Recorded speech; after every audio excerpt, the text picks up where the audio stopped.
My husband leaned close during the reception and said loud enough for the guests at our table to hear, "You don't even belong here, Madeline. You're just a shadow next to your sister." The laughter that followed wasn't kind. It was the sound of my dignity being shredded in front of family and strangers alike. Heat rushed to my face, but I didn't cry. Because while Eric thought he had humiliated me, he had no idea I was already holding the secret that could shatter not only him, but this perfect wedding my sister was so desperate to protect. The night my husband humiliated me at my sister's wedding was not the first time he had cut me down in front of others. It was simply the loudest. For years, Eric had mastered the art of wounding me in subtle ways, crafting his words like tiny blades hidden inside compliments. To our friends and colleagues, we were the enviable couple. Well-dressed, successful, a portrait of stability. People called us a power couple, and I smiled through the illusion, pretending not to feel the sting behind closed doors. The first cracks appeared in casual conversations. He would tell me I looked nice for my age, or remind me that without his financial guidance, I'd probably drown in credit card debt. He delivered these barbs with a smile, often in front of others, so I could not object without appearing sensitive. At dinners with friends, he praised my cooking, but added that I never could figure out how to make money stick. They laughed. I smiled tightly. Later, in the quiet of our bedroom, he would insist I misunderstood, that he was only teasing, and I would lie awake, wondering if maybe I was too fragile, too ready to take offense. But his control went beyond words. He managed our accounts, monitored my spending, and made sure that every financial decision passed through him. If I wanted to buy something for myself, a dress, a book, even a coffee on a whim, I'd hear a lecture about wastefulness. Soon, I stopped asking. My independence slipped through my fingers like sand, leaving me dependent on his approval for even the smallest indulgence. Worse was the isolation. Eric didn't forbid me outright from seeing friends or calling family, but his disdain was sharp enough to cut through every attempt. "Why bother with them?" he'd ask. "They don't understand your life like I do." Invitations dwindled as I turned them down more and more, until silence replaced the friendships I once cherished. Even with my family, the calls grew shorter, the visits less frequent. When my mother asked if I was happy, I said yes, because I wanted her to believe it, even if I didn't. And yet, as oppressive as all this was, none of it terrified me as much as one moment I will never forget. It was during a dinner at my parents' house, when my younger sister Lydia was helping clear the dishes. I noticed Eric's eyes follow her, not with brotherly warmth, but with something sharper, darker, a flicker of hunger. The look lasted only seconds, but it etched itself into me like fire. I pushed the thought away. Surely I imagined it. Surely my husband wasn't looking at my sister like that. But once I saw it, I could not unsee it. I began writing everything down. At first, it was just a way to prove to myself that I wasn't crazy. The words he said, the way he moved money between accounts, the tone in which he spoke to Lydia. I filled notebooks with dates, receipts, and fragments of conversation. It felt obsessive, maybe even paranoid, but each entry grounded me. Each page whispered, "You are not imagining this." Then came the receipts I wasn't meant to see. One from a boutique hotel downtown, billed to Eric's credit card, signed in his unmistakable handwriting. Another from an expensive restaurant, 2 entrees, champagne for 2. On a night he had told me he was working late. My chest tightened as I stared at the bills, each number a nail hammered into the coffin of my trust. Still, I hesitated to leap to conclusions. Maybe it was business, maybe he was careless. My heart fought my mind, desperate to cling to the illusion of loyalty. But then the text arrived. A short, almost cryptic message I accidentally saw on his phone. "We have to be careful. No one can know yet." The sender, Lydia.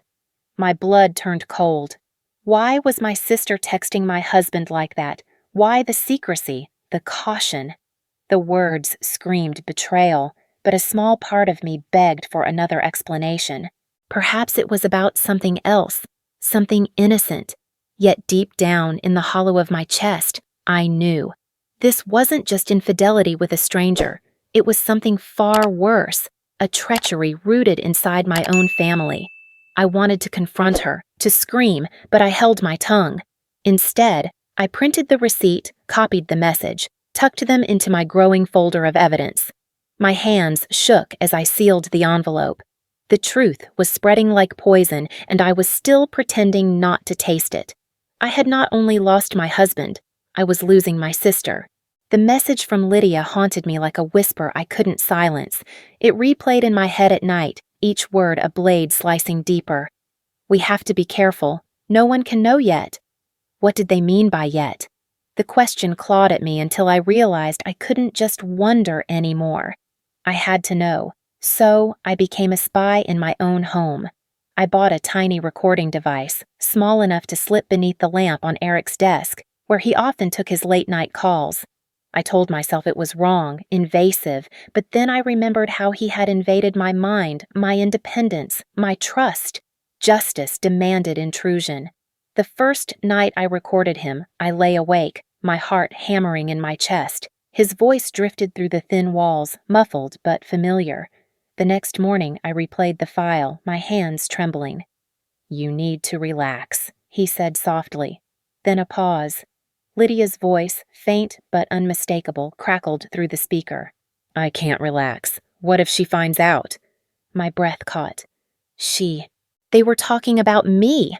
From then on, every night became a balancing act between terror and determination.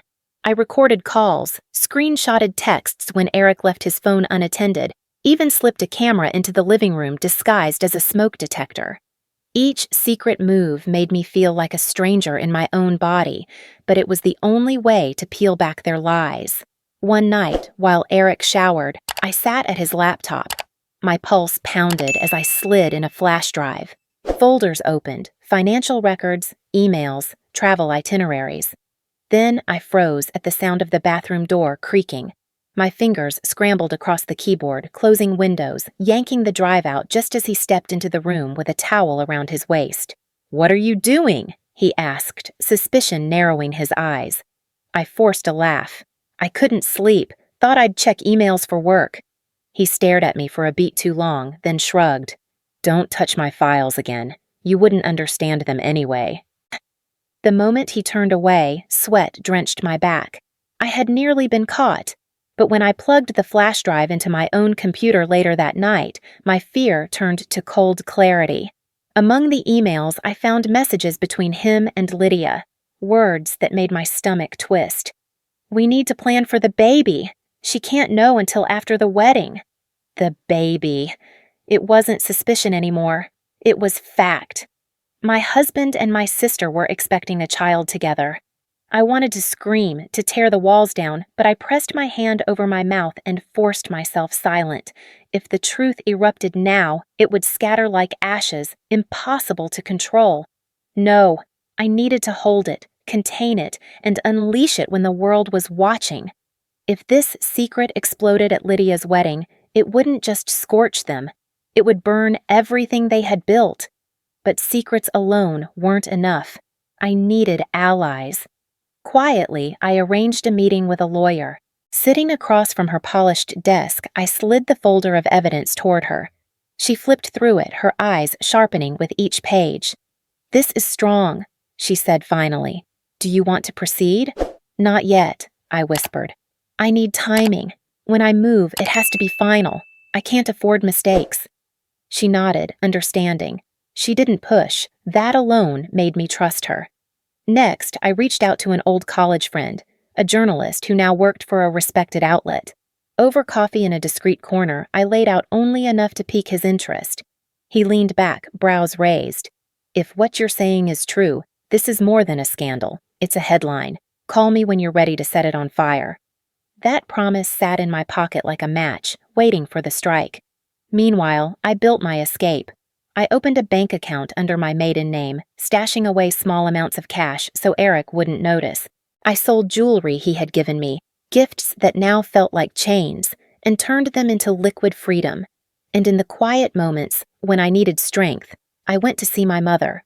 Over tea, I asked about her own marriage, about the years she rarely spoke of.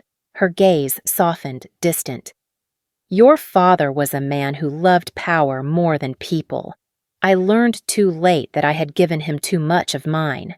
Her confession cut through me like lightning. History was repeating itself. But she placed her hand over mine, her voice steady. You don't have to be me. You don't have to carry this forever. For the first time in years, I let myself cry. Not for Eric, not for Lydia, but for the girl I used to be, the one who believed in happy endings. When I left her house that evening, I carried more than evidence. I carried resolve. I wasn't the first woman in my family to be broken by a man, but I would be the last. Living with Eric after discovering the truth was like sleeping beside a loaded gun.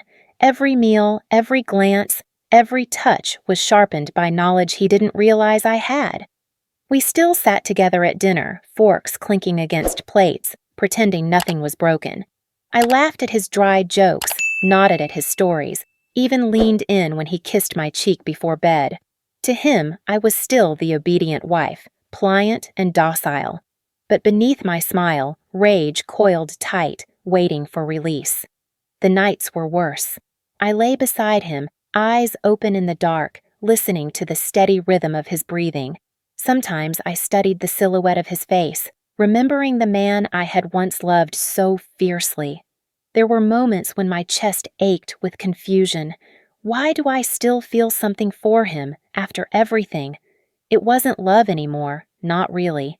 It was the ghost of love, lingering like smoke after a fire, choking me even as I tried to breathe it away. There were times I wanted to scream, to throw open the closet where I hid my folder of evidence, dump it on the table and shout, "Look at what you've done!" But each time I forced myself still. If I exploded too soon, I would lose everything. The power was in my timing. One wrong move, and he would bury me beneath his influence, his lies, his practiced charm. So I waited. Every day became an act of performance, every gesture carefully measured.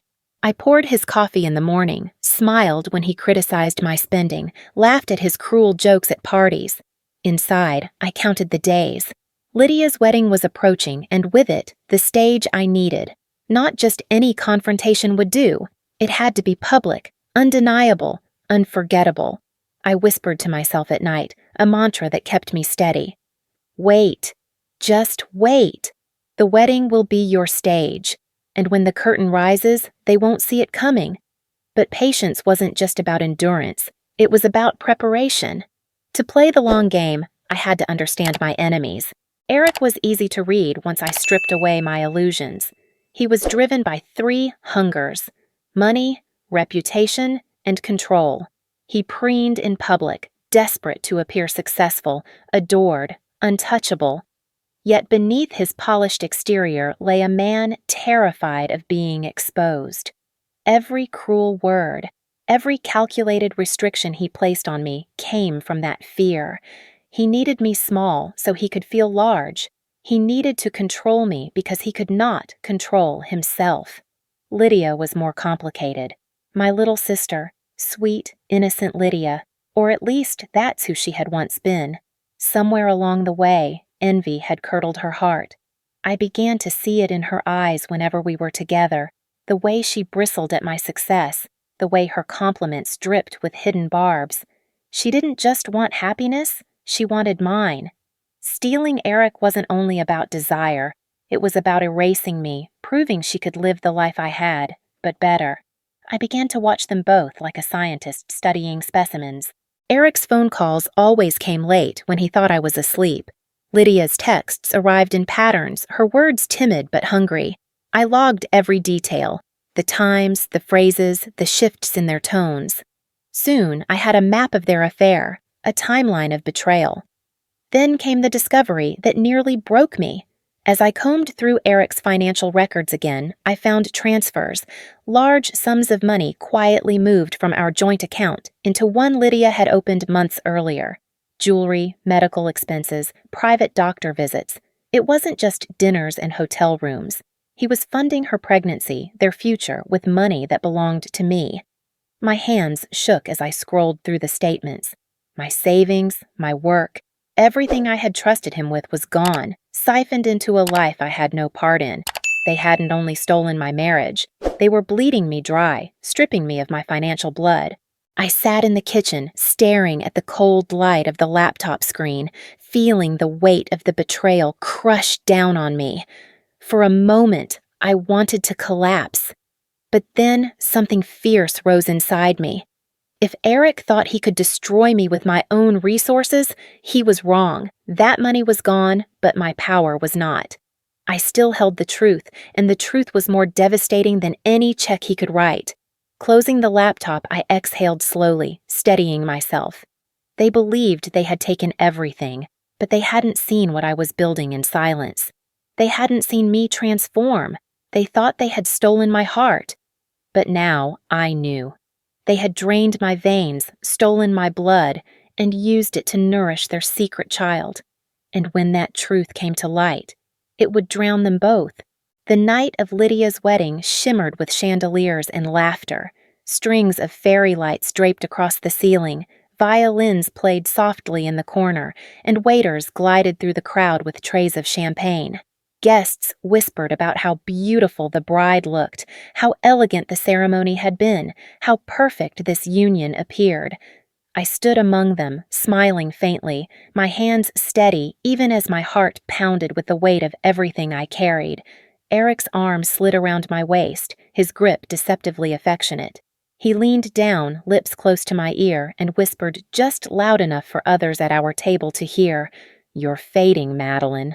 Look at her. Your sister outshines you in every way." He pulled back, smiling smugly, as if daring me to react. For a second, the air thickened in my lungs. Rage surged through me, hot and unrelenting. But beneath the fury came clarity. This was the moment I had been waiting for. Every recording, every receipt, every tear swallowed in silence, all of it led here. The orchestra swelled as the best man tapped his glass, inviting speeches. Guests turned their eyes expectantly toward the front. I rose, lifting my champagne flute, and the room hushed. Lydia's smile glowed from across the room, but I saw the faintest flicker of nervousness in her eyes. Eric beside me smirked like a man convinced of his invincibility. I began with sweetness. "To my sister," I said warmly, "and to the man she's chosen. May their love be steadfast, their days filled with joy, and their nights with peace." Polite applause rippled through the room, but I wasn't finished. I let the pause stretch, long enough for curiosity to sharpen, for silence to thicken. Then my smile curved into something sharper. "A marriage," I continued, "isn't just a ceremony or a party. It's built on honesty, on trust, and on the timing of the life you choose to build together, including the children who join you along the way." The words hung in the air, heavy and deliberate. The clinking of glasses ceased. Lydia froze, her hand tightening around her bouquet. Across the hall, the groom's laughter faltered, his champagne slipping from his fingers and crashing against the marble floor. Gasps erupted, and whispers surged like a tide sweeping across the room. Eric's smirk dissolved. His face tightened, eyes narrowing with dawning panic. Sweat glistened on his forehead under the chandelier light. Lydia's lips parted, trembling, but no words emerged. I held my glass steady, savoring the silence, the collective breath of an audience on the cusp of revelation. "Of course," I added lightly, "children should arrive when both husband and wife are ready, when nothing is hidden between them. Otherwise, the foundation cracks before the ink on the marriage certificate even dries." A murmur rippled through the crowd. Heads turned toward Lydia, toward Eric, toward the groom who now looked pale and bewildered. Questions hung unspoken in the air. What was I implying? What secret lurked beneath the pristine surface of this wedding? Eric gripped my arm, his nails digging into my skin. "Enough," he hissed under his breath, his voice tight with desperation. But I didn't flinch. I looked straight at him, and for the first time, he looked away. The orchestra faltered, the violins screeching slightly before they stopped altogether. Every eye was on us now. I could feel the weight of their stares, the heat of scandal igniting around me. My heart raced, but I stood firm, my voice calm, steady, lethal. To my sister and her husband, I finished, lifting my glass one final time. May your home be strong enough to hold not only your vows, but the truths you carry with you. The toast ended, but the silence stretched unbearably. Lydia's hands shook. The groom's family whispered harshly among themselves. Eric sat rigid, jaw clenched, as though he could will the world back into place. I set down my glass, letting the crystal chime softly against the table. Then I smiled, a smile wide enough to look genuine, sharp enough to cut, because I had only drawn the first drop of blood. The banquet hall buzzed now with speculation, suspicion, doubt. Guests exchanged glances, whispers growing louder with each second. Lydia's face drained of color, and Eric's fists tightened uselessly at his sides. They had thought me powerless, silent, broken, but tonight I had seized the narrative. And though I had left them shaken, though I had cracked the fragile glass of their illusion, I wasn't done. Not yet. They thought I had revealed everything, but I hadn't even begun. The ballroom erupted after my toast. Voices tangled in a storm of whispers, chairs scraped against the marble floor, and the groom demanded answers with trembling fury. Lydia burst into tears, her mascara streaking down her cheeks as she stammered denials. Eric stood, his face contorted with rage, his voice cutting through the noise. "She's delusional," he shouted, pointing at me as if I were some deranged stranger. "My wife is unstable. She's been imagining things for months. She's obsessed, paranoid. She's losing her mind." His words came fast, frantic, practiced. He had been preparing for this, I realized. He had always known one day I might stop being silent, and this was his defense, to paint me insane. Lydia wailed, clutching at her groom's arm, begging him to believe her innocence. "She's jealous," Lydia cried, her voice breaking. "She's trying to ruin my wedding because she can't stand to see me happy." The bride's family looked horrified, their celebration collapsing into chaos. I felt the eyes of the room on me, judgment, confusion, pity. And then the pressure came, swift and crushing. Eric's parents rose from their table, their voices sharp, commanding. "Enough of this spectacle," his mother hissed, her pearls glinting in the light. "You will sit down, Madeline, and you will not speak another word." His father loomed beside her, his tone colder. "You've embarrassed yourself long enough. End it now before you destroy what's left of your dignity." The weight of their scorn pressed against my chest. I stood alone in the center of a storm, the perfect villain in their carefully curated narrative. But instead of fear, a slow, steady fire spread through me. They thought this pressure could break me. They thought silence was still an option for me. They had no idea what I had prepared. "If they believe I will crumble under this," I whispered to myself, my voice lost beneath the din, "then they've forgotten. I've been gathering proof for months." I reached into my clutch and pulled out a slim envelope, its edges worn from my fingers, clutching it through sleepless nights. My voice rose above the chaos, steady, sharp. "You want to call me unstable? Then let's test your reality against mine." Gasps rippled as I spread the contents across the table nearest me. Photographs, screenshots, printed messages.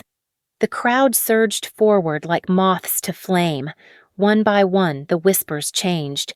They weren't aimed at me anymore. Text messages between Eric and Lydia. The words intimate, undeniable. Hotel receipts, time-stamped and signed. A photograph of them together, too close, too comfortable, taken from one of the hidden cameras I'd planted. And then, the crown jewel. An email thread discussing doctor appointments, prenatal vitamins, and money transfers. The room's energy shifted. Shock bloomed across the faces that had moments before looked at me with suspicion. The groom stared at Lydia as though she were a stranger, betrayal bleeding into his features. Lydia's sobs turned desperate. incoherent. Eric tried to snatch the papers from the table, but too many hands had already reached for them, eyes devouring the truth he couldn't bury anymore. "This is fabricated!"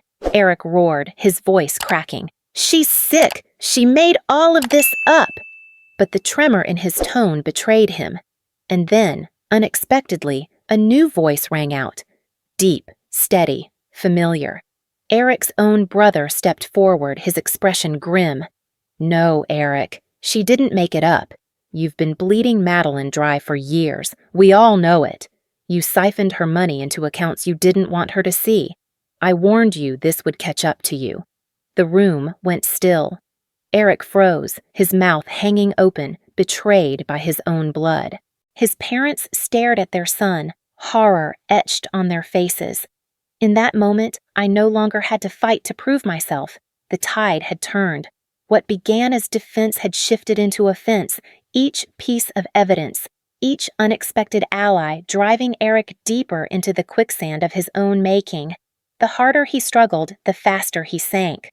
Reporters I had tipped off beforehand slipped into the crowd, their cameras already clicking, their pens scratching notes. The scandal wasn't contained to this ballroom anymore. It was about to erupt into the world outside, unstoppable. I straightened my back, my voice clear. "You thought I was the quiet wife who would bow her head and protect your secrets. You thought you could humiliate me, steal from me, betray me, and I would keep smiling." My eyes locked with his, and for the first time he looked afraid. "But you were wrong. I am not here to be your victim."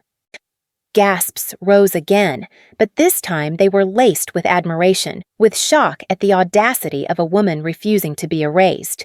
Lydia clung to Eric's arm, but he pulled away, sweat pouring down his temple as the walls closed in. They once thought I was a lamb, docile and silent, destined for slaughter. But now they realized the truth. They were standing before a wolf who had been waiting patiently, baring her teeth at last. The courtroom smelled faintly of old wood and polished stone, the kind of place where secrets went to die beneath the gavel's weight. The world outside had already devoured the scandal. Headlines splashed across every newspaper. Businessman caught in affair with wife's sister. Financial fraud allegations emerge. Eric had once been the man who charmed entire boardrooms with a smile. Now, his name had become a punchline whispered in disgust. Lydia, who once dreamed of outshining me, couldn't walk through the streets without whispers cutting her like shards of glass. I sat at the plaintiff's table, my hands folded calmly in my lap. The envelope of evidence lay in front of me, no longer a secret weapon but a blade already driven deep. Across the aisle, Eric looked smaller than I'd ever seen him. His suit hung loose, his eyes bloodshot, his jaw tight as he whispered frantically to his lawyer. Lydia sat behind him, her hands clenched, mascara streaked down her cheeks. Every once in a while, she glanced at me with a mix of hatred and shame, as if her glare could undo the choices that had led us here. The judge called for order as the final evidence was presented. Recordings of Eric and Lydia planning, scheming. Bank transfers that traced my stolen funds into Lydia's accounts. Emails that left no room for denial. And finally, medical records confirming the pregnancy. Their ultimate secret, now public knowledge. Eric's lawyer tried to spin the narrative, painting me as vindictive, unhinged. But each attempt collapsed beneath the weight of facts. Every time a recording played, every time a paper was displayed on the overhead screen, the courtroom shifted further away from him. I watched his confidence wither, each bead of sweat on his temple a testament to his unraveling. When it was my turn to take the stand, I didn't cry. I didn't shout. I spoke clearly, evenly, my voice steady as stone. I told the truth, the manipulation, the financial control, the gaslighting, the isolation. I spoke of the moment I realized my own sister had become part of the betrayal, and I showed how I chose patience over rage, how I built my case piece by piece. The gallery listened in silence. Some shook their heads. Others stared at Eric with open contempt. Lydia buried her face in her hands, unable to meet anyone's gaze. The judge's verdict came down swift and merciless. Eric was found guilty of financial misconduct and ordered to repay what he had stolen. Divorce was granted in my favor. Custody of all shared assets shifted to me. Lydia's reputation was shredded beyond repair, her groom long gone by then, leaving her alone to face the ruin she had sown. Eric's career disintegrated overnight. His business partners abandoned him, his clients fled, his influence evaporated like mist in the sun. And as the gavel struck the desk for the last time, signaling the end of the trial, I felt no surge of triumph, no intoxicating rush of victory. Instead, a strange stillness settled over me. I had imagined this moment for months, dreamed of seeing him broken, of tasting the satisfaction of revenge. But as I sat there, watching Eric slump in his chair, defeated, I realized I felt nothing close to joy. Only release. I thought I would be happy, I whispered silently, staring at the man who had once been my entire world. But all that remains is freedom. That was enough. In the weeks that followed, my life shifted in ways I had never dared to imagine. The newspapers eventually moved on to fresher scandals, but the story lingered long enough to reshape how people saw me. No longer the silent, smiling wife at Eric's side, I became something else. A woman who stood against betrayal and refused to be erased. Some pitied me, others admired me, but all knew I was no longer invisible. I rebuilt piece by piece. I returned to my old profession, taking control of my finances with a fierceness born of scars. Every check I signed, every account I opened in my own name, felt like a reclamation of power stolen from me. Slowly, the weight of dependence lifted from my shoulders. I was no longer tethered to Eric's approval or Lydia's shadow. I belonged only to myself. I reached out to the friends I had abandoned under Eric's influence. Some hesitated, unsure if I truly wanted to reconnect, but many welcomed me back with open arms. Dinners turned into laughter, late-night talks turned into healing. The isolation Eric had forced upon me unraveled, replaced by the warmth of community I had nearly forgotten. Even my relationship with my mother shifted. For years, she had carried her own silent wounds, but now we spoke openly. She confessed her regrets. I confessed my fears. We promised each other that the cycle would end with us. In those conversations, I felt less like a daughter and more like a woman walking beside another survivor. There were nights when loneliness still lingered, when the bed felt too big, when memories crept into the silence. But I no longer feared solitude. For the first time in years, the emptiness felt like possibility, not punishment. And then, slowly, cautiously, I began to open my heart again. I wasn't searching for love, not yet. But when kindness appeared, I didn't turn it away. A colleague invited me for coffee, and I found myself smiling in ways I thought I had forgotten. Not every touch had to be a chain. Not every word had to cut. But whether romance ever returned to me or not, it no longer mattered, because the greatest love I had reclaimed was for myself. I had been buried under betrayal, silenced by manipulation, drained by theft. And yet I had risen, not with vengeance in my hands, but with freedom in my chest. One evening, I stood by the window of my apartment, the city lights stretching endlessly ahead. I thought of Eric, of Lydia, of the years I had lost. And then I thought of the years still waiting, unclaimed, unbroken. I lost a marriage, I whispered to the empty room. But I found myself. For the first time in a long time, the words felt like truth. And this time, no one could take them from me.